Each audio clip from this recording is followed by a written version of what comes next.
Halo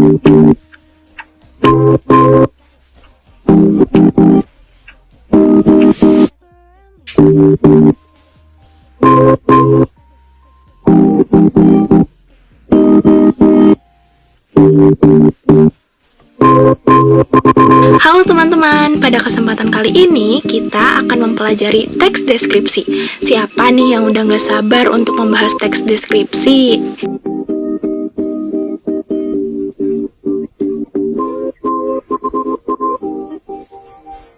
Mari kita bahas bersama-sama ya. Nah, sebelum kalian memahami lebih jauh tentang teks deskripsi, pernah gak sih kalian menggambarkan atau menceritakan suatu tempat secara rinci sehingga orang lain tersebut dapat membayangkannya? Biasanya hal tersebut juga dapat terjadi ketika kita menulis loh. Nah, untuk memahami hal tersebut lebih jelas, mari simak dan bacalah teks berikut.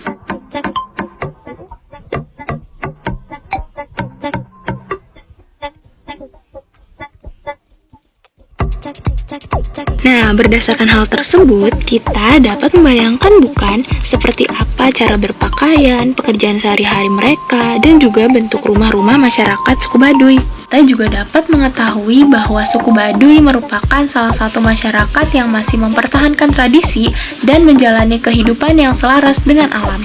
Bagaimana nih teman-teman? Apakah sudah ada gambaran terkait teks deskripsi? Supaya lebih paham, mari simak penjelasan berikut juga ya. Teks deskripsi.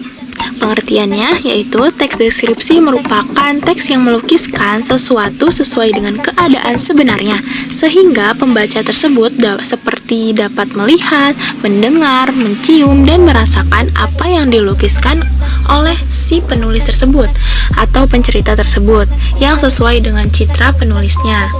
Ciri dan tujuan dari teks deskripsi. Yang pertama, menggambarkan atau melukiskan suatu benda, tempat, atau suasana tertentu. Yang kedua, melibatkan panca indera seperti pendengaran, penglihatan, penciuman, pengecapan, dan perabaan untuk menggambarkan objek tersebut. Yang ketiga, itu bertujuan agar pembaca seolah-olah dapat melihat atau merasakan sendiri objek yang dideskripsikan. Yang keempat, menjelaskan ciri-ciri objek seperti warna, ukuran, bentuk, dan keadaan suatu objek tersebut. Teks deskripsi bertujuan untuk menggambarkan objek dengan cara melukiskan objek dari sudut pandang penulis. Isi teks deskripsi menggambarkan suatu objek secara konkret atau nyata. Lalu, objek tersebut dilukiskan secara lebih jelas menggunakan kalimat perincian, yaitu kalimat yang menyebutkan atau menguraikan objek sampai ke bagian yang sekecil-kecilnya. Selanjutnya yaitu struktur. Yang pertama, identifikasi. Identifikasi ini berisi pengenalan nama objek, makna nama, lokasi, sejarah, ataupun gambaran umum lainnya tentang objek yang akan dideskripsikan. Yang kedua, deskripsi bagian. Struktur deskripsi bagian ini merupakan gambaran rinci dari sudut pandang penulis terkait suatu objek. Penulis menggambarkan apa yang telah ia lihat, dengar, dan rasakan selama mengamati objek pilihannya tersebut. Yang ketiga, simpulan atau kesan. Struktur simpulan atau kesan ini adalah bagian yang berisi kesimpulan atau kesan dari hasil pengamatan penulis terhadap objek. Namun, bagian ini bersifat opsional, jadi boleh dituliskan ataupun tidak dalam teks deskripsi tersebut. Sebagai contohnya, kalian bisa melihat gambar di atas itu. Jadi ada seorang anak yang sedang menunjukkan atau menjelaskan secara rinci terkait apa yang ditanyakan oleh si penanya tersebut. Jadi si anak tersebut itu berkata bahwa Pasar Beringharjo yang Bapak cari letaknya tak jauh lagi dari depan jalan ini. Gedungnya berwarna hijau dengan jendela-jendela dicat kuning.